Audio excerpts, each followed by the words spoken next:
Hello बच्चों, let's see this question. The question says a galvanometer of 100 ohm resistance yield complete deflection when 10 milliampere current flows.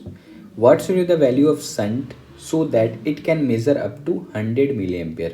Question में दिया गया है एक galvanometer है जिसका रेसिस्टेंस 100 ओम है और उसका मैक्सिमम डिफ्लेक्शन 10 मिलीएम्पेयर है। इसका मतलब है कि 10 मिलीएम्पेयर से करंट ज़्यादा अगर उसमें डालते हैं उस गैल्वेनोमीटर में तो वो ख़राब हो जाएगा। हमें पता करना है कि गैल्वेनोमीटर के साथ शंट रेसिस्टेंस कितने वैल्यू का जोड़ा जाए ताकि हम लोग करंट 100 मिलीएम्पेयर तक मेजर कर सकें। यहाँ शंट रेसिस्टेंस की बात हो रही है, इसका मतलब किस चीज़ का कंस्ट्रक्शन हो रहा है, तो एमीटर का। की concept of the question is first की concept of the question is construction of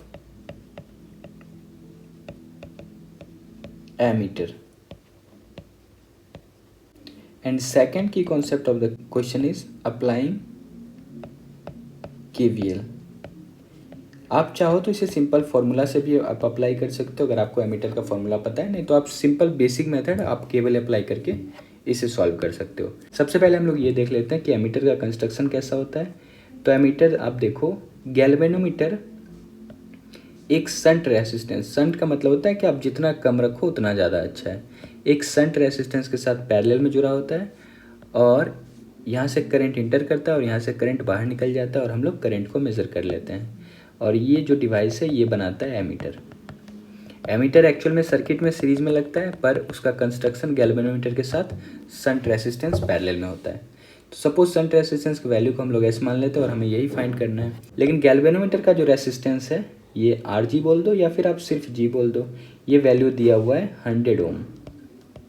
एक और बात, इसमें मैक्सिमम करंट आप कितना फ्लो करवा सकते हो, 10 मिलीएम्पेयर, ये मैक्सिमम करंट होता है। यानी जो डिफ्लेक्शन होता है ना, कंप्लीट डिफ्लेक्शन, इसका मतलब है कि 10 मिलीएम्पेयर से ज़्यादा इस गैल्वेनोमीटर में आप करंट डालोगे तो ये ख़राब हो जाएगा। तो हम लोग अगर मैक्सिमम लेके चले तो 10 मिलीएम्पेयर यानी 10 × 10⁻³ एम्पेयर इधर करंट फ्लो हो रहा है।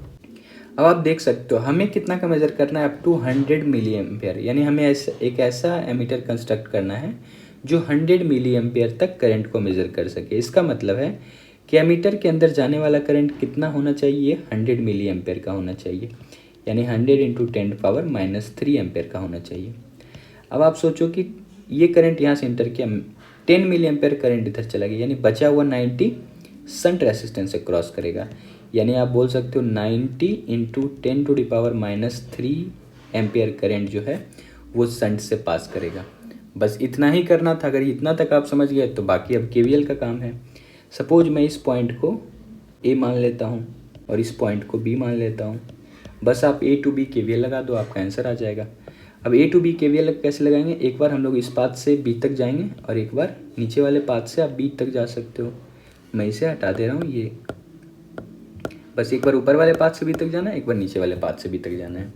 अगर हम लोग ऊपर वाले पाथ से बी पर गए तो हम लोग क्या लिखेंगे, वी ए बी जो पोटेंशियल ड्रॉप होगा, हमें रेसिस्टेंस पता है 100 ओम, करंट पता है 10 मिलीएम्पेयर, तो वी ए बी क्या होगा, आई आर, यानी आई का वैल्यू 10 × 10⁻³ और रेसिस्टेंस का वैल्यू 100 सॉरी, तो 100 × 10 1000 हो जाएगा, इंटू 10⁻³ ये 1 वोल्ट आ जाएगा। अब ऐसे ही हमें केवीएल एक बार नीचे वाले इस वाले पाथ से लगाना है। इस वाले पाथ से अगर हम लोग गए, यही वी ए बी के बराबर होना चाहिए, तो वी ए बी किस चीज़ के और बराबर होगा, तो ये एस × 90 × 10⁻³ के बराबर भी होना चाहिए, यानी एस × 90 × 10⁻³ के बराबर भी होना चाहिए। और ये किस चीज़ के बराबर है, तो वी ए बी का वैल्यू हमें इसके पहले 1 वोल्ट मिल चुका है, 1 वोल्ट के बराबर होना चाहिए। क्योंकि केवीएल का रूल है, आप पाथ कोई भी फॉलो करो, एक पॉइंट से दूसरे पॉइंट पे आप जाते हो तो पोटेंशियल ड्रॉप आपको बराबर ही मिलेगा। बस हमें ये सॉल्व करके आंसर ले आना है।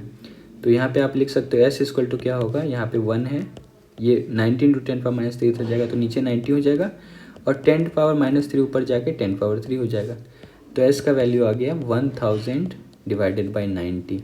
अगर आप इसे 0 से 0 कट करो तो ये 100/9 हो जाएगा। अगर 100/9 को आप सॉल्व करो तो ये 11.11 आ जाएगा। So the correct option is 11.11 ohm. Option number first is the correct option. Hope you understood it well. Best of luck. Thank you.